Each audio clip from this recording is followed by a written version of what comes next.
మనకి ఆరోగ్యాన్నిచ్చే ఆహార సంస్కృతి గురించి మనం ఇప్పుడు తెలుసుకుందాం. దానిలో భాగంగా మనం భోజనం ఎలా తీసుకోవాలి. మరి ప్రతి ఒక్కరము ప్రతిరోజు భోజనాన్ని చేస్తూ ఉంటాం.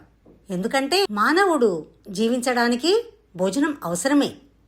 కానీ ఈ రోజుల్లో చూస్తే చాలామంది భోజనం ఎలా చేస్తున్నారు, సరైన విధంగా తింటున్నారా అన్నది అసలైన ప్రశ్న.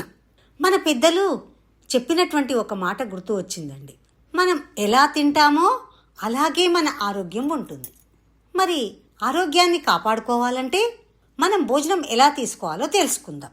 సామాన్యంగా ఆకలి వేయకున్నా మనం గడియారంలో సమయాన్ని చూసి భోజనం చేస్తూ ఉంటాం. ఇలా ఆకలి లేకుండా తినడం వల్ల జీర్ణ వ్యవస్థపై భారం పడుతుంది. అందుకే శరీరం ఇచ్చే ఆకలి సంకేతాన్ని మనం గౌరవిస్తూ తిందాం. అలాగే రెండవ అంశం ఏంటంటే, మనం ప్రశాంతమైన మనసుతో తింటున్నామా? కోపంలో, టెన్షన్లో మొబైల్ చూస్తూ, టీవీ చూస్తూ తింటూ ఉన్నాం. ఇది మన ఆరోగ్యాన్ని క్రమంగా దెబ్బతీస్తుంది. ఎందుకంటే భోజన సమయంలో మన మనసు ఎంత ప్రశాంతంగా ఉంటే ఆహారం అంత సక్రమంగా జీర్ణమవుతుంది.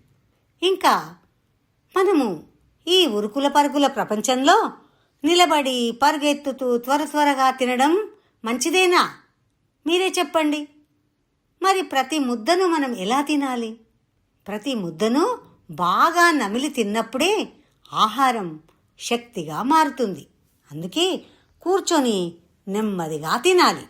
అప్పుడే పెద్దలు చెప్పినట్లుగా ముద్ద నోట్లోనే జీర్ణమవడం మొదలవుతుంది.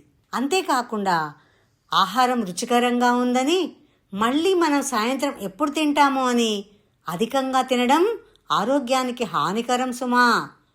కడుపు పూర్తిగా నింపకుండా కొంత ఖాళీ ఉంచాలని మన ఆయుర్వేద శాస్త్రం చెబుతూ ఉంది. అప్పుడే శరీరం తేలికగా ఉంటుంది.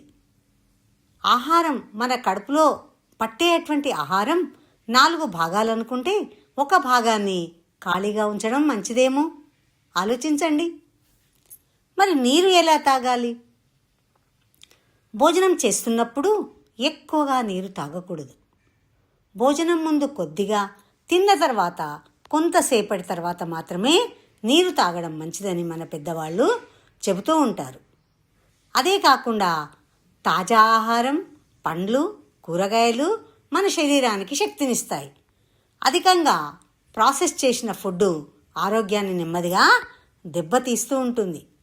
అంతేకాక మనం తినే ప్రతి ముద్ద వెనక ఎంతోమంది కష్టం ఉంది. రైతు చెమట, అమ్మ ప్రేమ, ప్రకృతి ఆశీర్వాదం.